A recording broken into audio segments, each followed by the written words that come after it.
Hey everybody, in this video I'm going to show you how to remove your old address from Credit Karma profile or the Credit Karma credit report.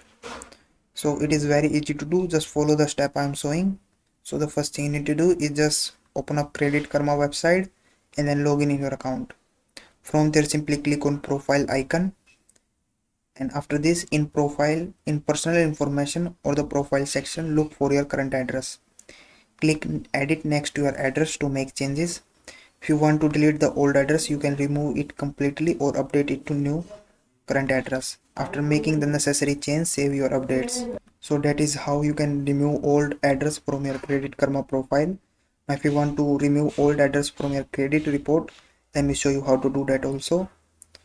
So the first thing you need to do is check your credit report. So go to the credit report in Credit Karma and view a report from either TransUnion or Equifax. After this, find the section that lists your previous addresses, and after this dispute the incorrect address. So if old address is incorrect or outdated, you can dispute it.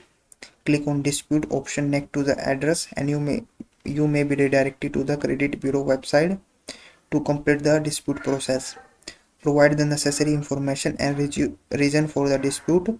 The bureau will be investigate, which can take up to 30 days. If they find the address is incorrect, they will remove it from your credit report. So that is how you can remove old address from your Credit Karma. If you found this video helpful, please like this video and subscribe to my channel.